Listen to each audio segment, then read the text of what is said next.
साथियों नमस्कार। आप सभी का मेरे YouTube चैनल में बहुत बहुत स्वागत है।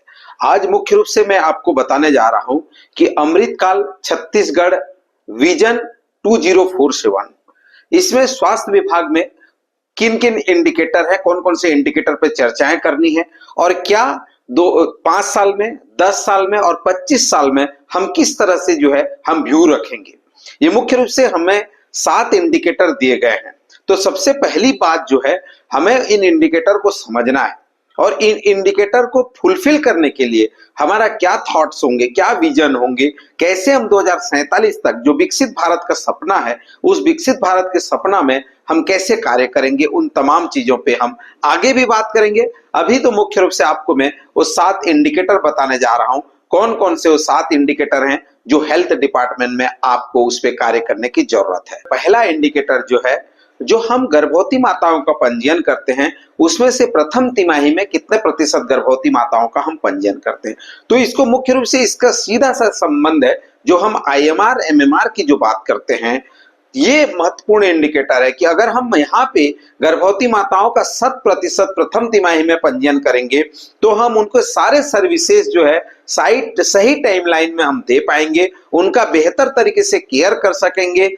तो इससे ये होगा कि हमारा जो एमएमआर और आईएमआर है वो रिड्यूस होगा।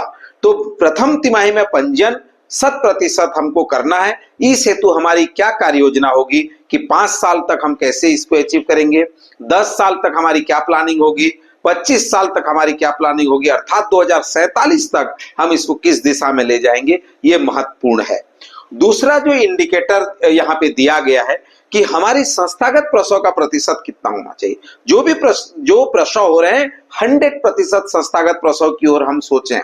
ये मेन मुख्य उद्देश्य ये है कि संस्थागत प्रसव में अगर कराने के लिए आपको कोई चीजें चाहिए, चाहे इंफ्रा चाहिए, मैन पावर चाहिए, इक्विपमेंट चाहिए, जो मैन मनी मटेरियल मशीन की जो हम बात करते हैं तो या स्किल की हम बात करते हैं, वो तमाम चीजें जो है आपको 5 साल, 10 साल, 25 साल की स्टेज में, या अभी अगर देखे होंगे आप सोचेंगे कि आज की स्थिति में हमारा क्या सिनेरियो है और 10 साल और आगे जाएंगे तो क्या होगा। जैसे पहले आप देखे होंगे कि एक जगह जगह जो है मशीन की कमी, बहुत सारी चीजों की कमी थी, पर आज ऐसा इक्विपमेंट आ गया, आज एआई का जमाना आ गया कि सारा चीजें जो है वेल इक्विप्ड हो रहा है। आज हो सकता है कि मोबाइल मेडिकल यूनिट की तरह जो मोबाइल हॉस्पिटल हो जाए और आप बटन दबाएं और हॉस्पिटल आपके घर पहुंच जाए, ये भी सुविधाएं आने वाले समय में हो सकता है। तो तमाम प्रकार के जो आपके एस्पेक्ट्स हैं, जो सुझाव है, वो आमंत्रित है। उन सुझाव को आप जो है दे सकते हैं और इस जो विजन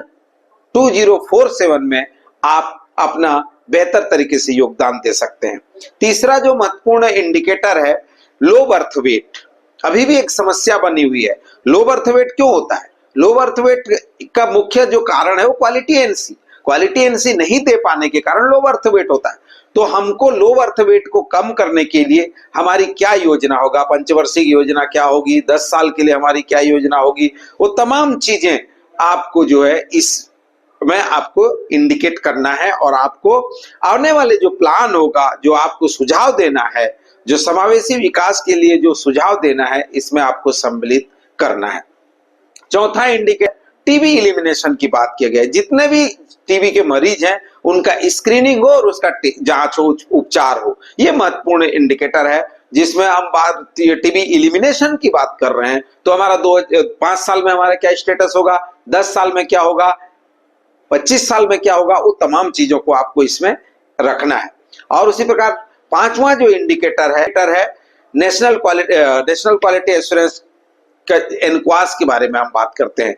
जब एनक्वास की हम बात करते हैं तो हमारे सारे संस्थाएं जो है एनक्वास सर्टिफाई हो, ये महत्वपूर्ण है। अभी भी हम लोग इस पे काम कर रहे हैं। छत्तीसगढ़ में अगर आप देखेंगे तो आप पीएससी, सीएससी सभी जगह जो है एनक्वास क्वालिफाई की ओर बढ़ रहे हैं। तो धीरे धीरे हमारा ऐसा हो कि 5 साल में हम, 10 साल में हम और 45 साल में हम किस स्टैंडर्ड को लेकर के चलते हैं। जैसे आईपीएचएस नॉर्म के अनुसार सारे संस्थाएं अप टू डेट हो जाएं, ये तमाम चीजें आप इसमें सम्मिलित कर सकते हैं।